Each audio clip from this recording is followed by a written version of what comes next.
हमारे साथ मुराद राज साहब हमें ज्वाइन कर चुके हैं, वजीर तालीम बराए स्कूल पंजाब हमने ज्वाइन किया है। बहुत शुक्रिया मुराद राज साहब आपके वक्त के लिए। फरमाइएगा, शफकत महमूद साहब ने और आप लोगों ने तो खुश कर दिया है बच्चों को, तालीमी सरगर्मियां उनकी मुतासर हो रही हैं। मुझे बस बताइएगा सिचुएशन कितनी अलार्मिंग थी कि आपको ये फैसला करना पड़ा? देखें फिजा, मैं आपको ये बताऊं, बिल्कुल भी खुश करने वाला कोई चक्कर था नहीं, मगर द थिंग इज के मैं आपको पता है मैं बिल्कुल खिलाफ था कि स्कूल्स ना बंद किए जाएं। पिछले 2-3 हफ्ते से आपने मेरा सुना होगा।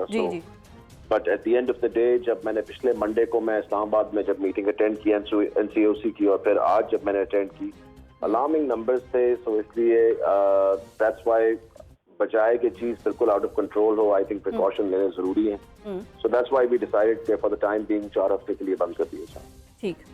अच्छा मुराद राज साहब, आपकी बात से मैं भी एग्री करती हूँ कि स्कूल कॉलेजेस बंद तो नहीं होने चाहिए थे। विंटर्स का जो दौरानिया था छुट्टियों का, उसको 2-4 दिन बढ़ा देना चाहिए था। खैर एनीवेज, इससे सिचुएशन से आगे बढ़ते हैं। तालीमी सरगर्मियों का हर्ज हो रहा है और ऑपोजिशन जल्द से जुलूस करने पर बाजिद है। देखें, मैं आपको एक चीज बताऊं कि ऑपोजिशन को एक बात जरूर समझनी चाहिए। हमें छोड़ें कि हम क्या कह रहे हैं। सिर्फ नहीं सर, आप मिनिस्टर हैं, आपको क्यों छोड़ें? नहीं जी, क्योंकि वो उन्होंने वैसे ही नहीं बात सुनते ना इस तरह। तो मैं कह रहा हूँ कि सिर्फ अपने लोग भेजें हॉस्पिटल्स में। देखें, जो गेज है ना कोरोना का, वो है गेज हॉस्पिटल। हॉस्पिटल में अगर केसेस आने शुरू हो गए और बेड्स भरने शुरू हो गए, दैट मीन्स कि we are talking about the right thing. अगर हॉस्पिटल खाली हैं और हम कह रहे हैं जी ये कोरोना बढ़ रहा है, तो फिर हम झूठ बोल रहे हैं। सो उनको चाहिए कि अपने लोग भिजवाएं और जाके चेक करवाएं कि हॉस्पिटल्स में कितने केसेस आ रहे हैं और कितने beds are being taken right now. So बिल्कुल ठीक है। तो ये सर, ऑपोजिशन को क्या तजवीज आपकी जानिब से, हुकूमत की जानिब से कहा गया ऑपोजिशन विजिट कर ले जरा हॉस्पिटल्स? मैं उनको भी तजवीज दे रहा हूँ, तो इसलिए उनकी मर्जी है, उन्होंने इस पे अमल करना या नहीं करना, दैट्स देयर प्रेरोगेटिव। सो इसलिए बाकी मैं तो यही कह रहा हूँ कि खुद जाके विजिट करें हॉस्पिटल्स में, देखें हॉस्पिटल के ओनर से बात करें, गवर्नमेंट के जो वहाँ पे लगे हुए हेड्स उनसे बात करें। आप उनको खुद ही पता लग जाएगा, पेशेंट से जाके मिलें, आपको पता लग जाएगा कि कितनी दुनिया आ रही है कितनी नहीं आ रही। मीडिया तो सर हाईलाइट कर रहा है, अब ये ऑपोजिशन वालों को समझ आ जानी चाहिए है। सर, आपकी मौजूदगी का फ़ायदा उठाते हुए अब जो ऑनलाइन क्लासेस का सिलसिला शुरू किया गया है, हुकूमत ने कहा है कि ऑनलाइन क्लासेस होंगी ताकि बच्चों की तालीमी सरगर्मियों का हर्ज ना हो। क्या प्रोसीजर होगा और वो लोग जो अफोर्ड नहीं कर सकते इंटरनेट? देखिए, ऑनलाइन क्लासेस सिर्फ बड़े महदूद स्कूल्स के अंदर है, जो कि ये हाई एंड स्कूल्स हैं, यूनिवर्सिटीज कर सकती हैं, मगर मैं स्कूल्स की सिर्फ बात करूंगा। जो गवर्नमेंट स्कूल है उसके अंदर कोई ऑनलाइन का सिस्टम नहीं है।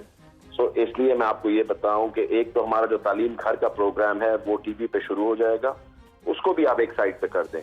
मैं इस दफा पहली दफा हम लोग होमवर्क देने जा रहे हैं और उस होमवर्क को ग्रेड किया जाएगा, और वो ग्रेड जो है वो उनकी अगली क्लास के प्रमोशन के अंदर 50% मैटर करेगा। जब तक आप अहमियत नहीं देंगे ना होमवर्क को, तब तक कभी भी कोई ठीक उसको होमवर्क करके देगा नहीं।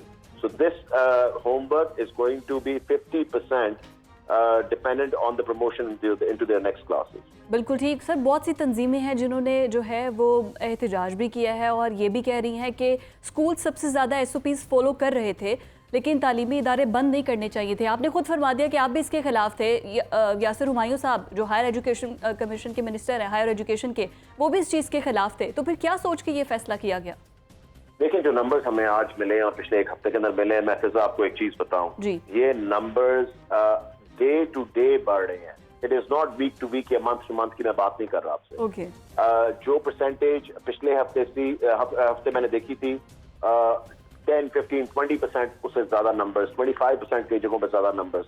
सो इसलिए I mean why risk the lives of children and teachers and their families, जबकि हमें बिल्कुल देखना चाहिए कि इस वक्त अगर अलार्मिंग कंडीशन है तो हमने 4 हफ्ते के लिए बंद किया, देखते हैं इंशाल्लाह ताला जैसी सिचुएशन बेहतर होगी वापस खोल दें। बिल्कुल ठीक है। लेकिन सर, जो तंजीमें एहतजाज करी हैं, काशिफ मिर्ज़ा साहब वो अक्सर कहते हैं कि स्कूल बंद नहीं होने चाहिए थे, हमारे हर्ज हो रहा है, उस्ताज़ा को हमने पैसे देने होते हैं, मतलब वो सारे खर्चे भी अपने बंद। तो अब उनसे कैसे निपटेंगे? क्योंकि जो मेरे पास फैक्ट्स एंड फिगर बता रहे हैं, आपकी बात बिल्कुल दुरुस्त है कि रोज़ाना की बुनियाद पर केसेस बढ़ रहे हैं। एक हफ्ते में मस्बत केसेस की शरह 82% रही है और योमिया शरह 1.8% से बढ़कर 3.3% तक पहुँच चुकी है। ये फैक्ट्स एंड फिगर्स बता रहे हैं। ये आदमी कौन है मुझे नहीं पता आप किसकी बात कर रही हैं, मगर द थिंग इज के देखें, at the end of the day फिजा हमने देखना है, अगर गवर्नमेंट ने एक डिसीजन बनाया, गवर्नमेंट की रिट कायम करना वो एक विदाउट क्वेश्चन ऐसी चीजें जो कि हमें करनी पड़ेगी। और मैंने हमेशा आपको कायम करके गवर्नमेंट की रेट दिखाई है। जो गवर्नमेंट ने डिसीजन बनाया बड़ा सोच समझ के बनाया और बहुत इसके ऊपर डिस्कशंस और बहुत ज्यादा होमवर्क करके बनाया। Eight the end of the day government की रेट जो है उसको कायम किया जाएगा। ठीक है सर, अब छुट्टियां तो हो गई, अब बच्चे घर में तो रहेंगे नहीं, वो पेरेंट्स से कहेंगे कि हमें बाहर तफरीही मकामात पर लेकर जाएं, घूमने फिरने के लिए, क्योंकि शॉपिंग मॉल्स तो बंद नहीं हुए, ना प्ले एरियाज बंद हुए हैं, तो इसके लिए कोई हुकूमत की तजवीज़?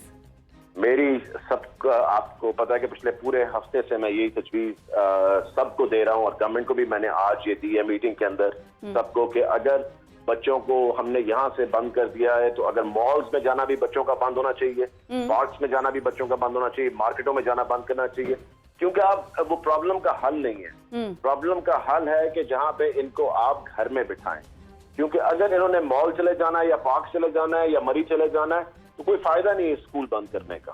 सो that is not the solution to the problem. Sir मेरा लास्ट जी आप मैंने आज बताया है, आज मैंने मीटिंग के अंदर ये सारी चीजें मेंशन की है और सब मिनिस्टर्स ने इस बात पे बिल्कुल एग्री किया। सर मेरा लास्ट क्वेश्चन आपसे ये है कि अगर हमें नहीं पता कि ये अरसा कितने टाइम तक कोरोना सीजन चलता है, क्योंकि अभी तक इसकी कोई वैक्सीन तो आई नहीं है, तो प्रॉपर एक मैकेनिज्म तैयार कर लिया जाए कि इसी के थ्रू हमारी क्लासेस चलेंगी। ये क्या बार बार कभी तालीमी इदारे खोल दिए, कभी बंद कर दिए, कभी टाइमिंग्स चेंज कर दी, तो 2 साल चले 3 साल चले, अल्लाह ना करे, लेकिन अगर ये ज़्यादा लॉन्ग चलता है तो फिर क्यों ना कोई मैकेनिज्म रेडी कर लिया जाए। देखिए, हम एक थर्ड वर्ल्ड कंट्री है, एजुकेशन पे इस मुल्क में कभी फोकस नहीं किया गया। एक टूटा हुआ सिस्टम है एजुकेशन का बिल्कुल। आप ये सोचें कि जब 2.5 साल पहले एजुकेशन डिपार्टमेंट में आए थे तो कंप्यूटर नाम की चीज वहाँ कोई चीजें इस्तेमाल नहीं होती, ठीक है जी, टेक्नोलॉजी का जीरो इस्तेमाल था। तो क्योंकि टेक्नोलॉजी का मतलब है कि आपको डाटा मिलता है, आपको डाटा मिलता है, आप इन्फॉर्म्ड डिसीजन उसके ऊपर कायम करते हैं। जब आपके पास डाटा ना हो तो आप इन्फॉर्म्ड डिसीजन नहीं ले सकते।